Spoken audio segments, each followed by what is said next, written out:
eu não vou poder falar da multiplicidade fantástica dos seus ensaios, né? Quer dizer, um dos maiores ensaístas da língua alemã do século XX, juntamente com o jovem Lukács, o Ernst Bloch, o Adorno, o Georg Simmel, o próprio Robert Musil, né? O que é o homem sem qualidades, senão uma digressão ensaística. Então, essa forma do ensaio que nos últimos anos, lá dos 30 anos para cá, foi desvalorizada. Eu penso assim, eu que trabalho com historiadores, apesar de não ser historiador no sentido corporativo inteiro, quer dizer, o autor do Sérgio Buarque de Holanda, que tem um texto admirável, foi colocado de lado, como sendo assim, um trabalho ensaístico, não tem ainda aquele devido rigor científico que nós herdamos do estruturalismo e que atualmente está diminuindo nesse blá blá blá pós-moderno, né? Que a história passa a ser narrativa e nós ficamos sem saber o que é o texto literário e o que é a análise historiográfica, né? Uma novidade fantástica, né? Quem lê a arte poética do Aristóteles percebe como essa questão que é narrativa histórica e narrativa literária é de fato uma questão nova, né? O que é narrar como poderia ser e narrar como exatamente foi, né? Então, o primeiro caso seria o caso da literatura, o segundo caso do historiador. Eu vou me concentrar, sobretudo aqui, em alguns pontos da sua obra ciclópica, que teve aqui, sendo uma de publicação póstuma, que é a obra das passagens. Nós poderíamos dizer, aí eu recomendo a leitura, que o ponto de partida, quer dizer, a primeira aposta de Walter Benjamin do seu projeto das passagens foi um livro de aforismos, intitulado A Rua de Mão Única, que está numa boa tradução, escolhidas. O livro foi publicado em 28, juntamente com a Rodolfo Alemão, e mereceu uma resenha muito simpática do Siegfried Krakauer, que está no livro O Ornamento da Massa, que eu aproveito para fazer uma propaganda, né? Que saiu ano passado pela Mossack Naif. Parece que a tradução está excelente.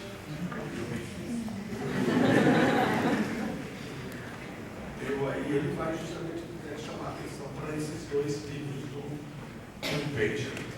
Bom, eu vou pegar aqui algum texto para ficar algo muito disperso. Benjamin redigiu entre 1923 e 1926 um conjunto de aforismos intitulado Einbahnstraße, Rua de Mão Única, que apareceu no livro em 28, chegando a publicar alguns fragmentos no Frankfurter Zeitung com a mediação de Siegfried Krakauer, que era, na ocasião, editor da Cadeira Cultural do jornal. O livro é registro de um momento decisivo na trajetória intelectual e afetiva de Benjamin.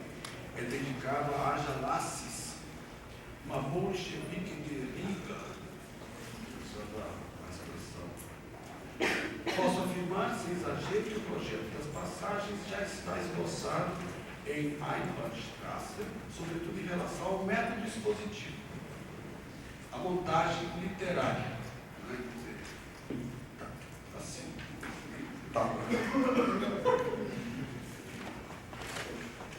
Tá melhor.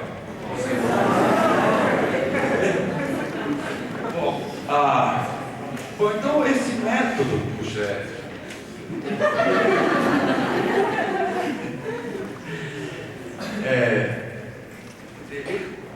o método expositivo da obra das passagens que está presente na Rua de Mão Única. E o que ele chama, os fragmentos da obra das passagens, que no final dos anos 80, eu e uma amiga muito querida que está aqui em público, a professora Anitta Sims, lá de Araraquara, acho que nós passamos uns 2, 3 anos Eu com o original alemão e com a tradução italiana, e ela com a tradução inglesa. E passamos assim um bom tempo, acho que foram uns 2 anos para publicar esse capítulo. Acho que foi um capítulo que nós aprendemos muito com ele, mas infelizmente foi para o fundo da gaveta, pois não tínhamos autorização para publicar esse capítulo, que é Teoria do Conhecimento e Crítica do Progresso. Já eu vou voltar, antes das 10 horas eu chego até esse capítulo, que é decisivo, que eu recomendo começar a leitura da obra das passagens pegando esse capítulo, sobretudo para quem trabalha com história, né? Ele é claríssimo, eu acho ele mais claro do ponto de vista de elucidar a posição muito peculiar do Benjamin diante da história, do que as teses de filosofia da história, que é o último texto dele que ele escreveu antes da morte, em 1940. Como afirma nas passagens, o seu trabalho deve desenvolver ao máximo a arte de citar sem aspas. A sua teoria está intimamente relacionada à montagem. Quer dizer, o que ele entende aqui por montagem? Bom, nós teríamos que entrar aqui em sintonia com toda a produção das vanguardas históricas. Quer dizer, vamos pensar no primeiro cubismo, né, com aquelas colagens do Picasso e do Braque, né, colocando partituras, relevos, né, quer dizer, materiais heteróclitos, né? Está muito próximo da interpretação que o Ernst Bloch fez desse princípio da montagem, essa valorização do princípio da montagem, lá na herança desse tempo, que ele vai chamar de montagem mediata, quer dizer, seria uma montagem então reflexiva, diferenciando esse princípio da montagem meramente imediata, que é aquela montagem que nós vamos ter em qualquer videoclipe da vida, propaganda, etc. Né? Quer dizer, ou do filme lá, Sinfonia de uma cidade, Berlim, Sinfonia de uma cidade do Rutmann. Né? O Krakauer vai fazer uma crítica radical ao princípio da montagem utilizada lá pelo Rutmann, muito diferente da montagem cinematográfica, né? Por exemplo, a montagem é de vital importância para o cinema, e os russos, pensando aqui em Vertov, Putovkin e Einstein, né? Quer dizer, eles vão ser o mestre. Quer dizer, então, o princípio da montagem é um princípio reflexivo, quer dizer, é como se o objeto falasse por si próprio e que, portanto, não necessita de qualquer formalismo de exposição metodológica prévia. Isso que eu acho, essa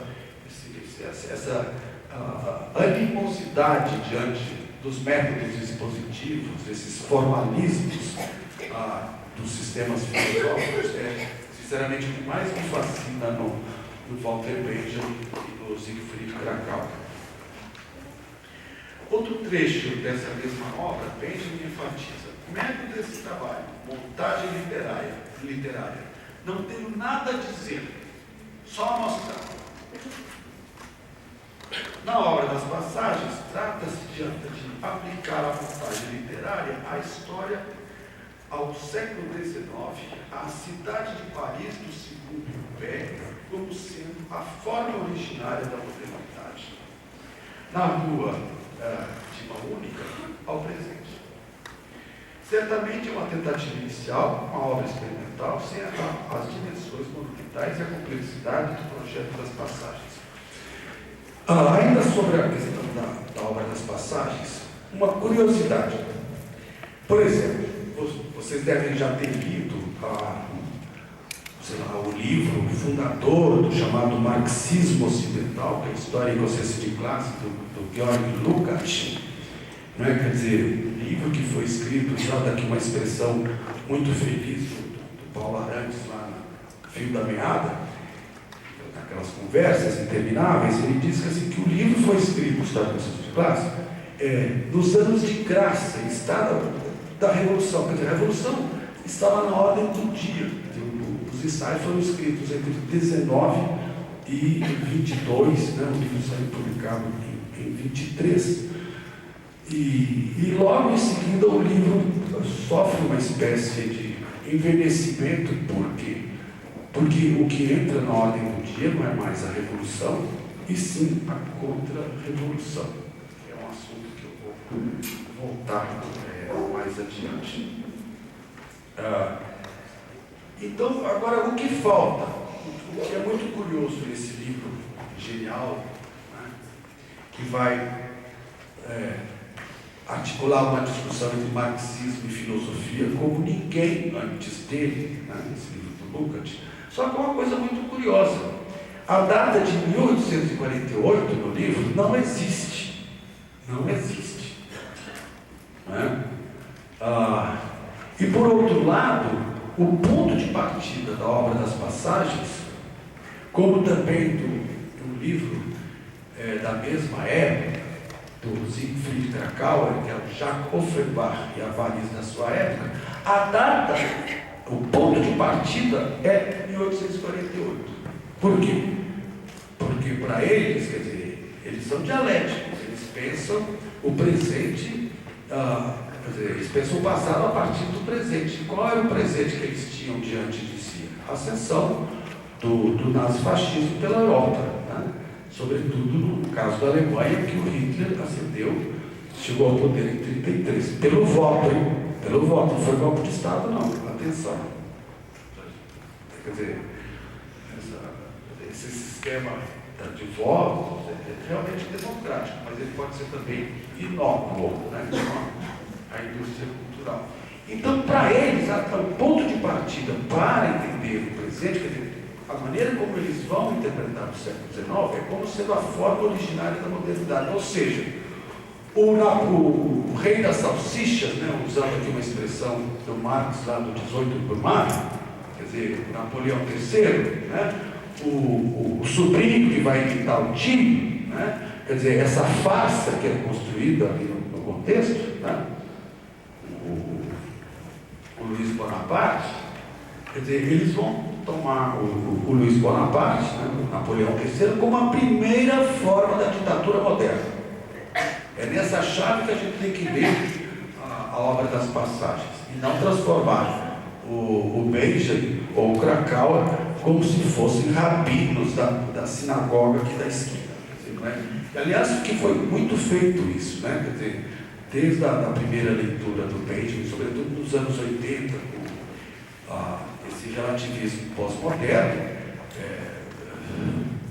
eu tinha a sensação que depois de ler os comentaristas do Benjamin, eu seria obrigado a me converter.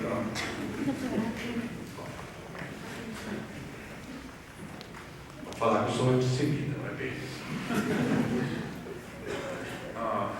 Bom, voltando aqui, o que é importante é ressaltar a data de 1848 e o texto do Marx, que está por trás de ambos os livros, que é o 18 do Mário. Né? Aliás, é um texto fantástico, o texto desse ensaio do Marx. A revelia dele próprio, ele é atualizado. Né? Quer dizer, se era o sobrinho imitando o pai, há alguns anos atrás, eu disse em sala de aula, né, nós tínhamos o Júnior imitando o papai. Né? Nós não tivemos a Primeira Guerra do Golfo. Quem que foi o xerife americano? O Bush pai. Né? E depois da Segunda Guerra, nós tínhamos o quê? Imitando o papai. O demente lá do Júnior. Né?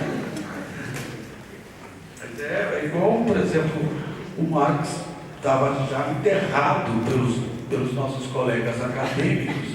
Aí, de repente, nós temos depois de delírios neoliberais, né? Quer dizer, vamos desaparecer com o Estado, o mercado resolve tudo, temos a mão invisível para tudo solucionar, e tivemos essa crise do capital financeiro, e todos somos obrigados a pegar o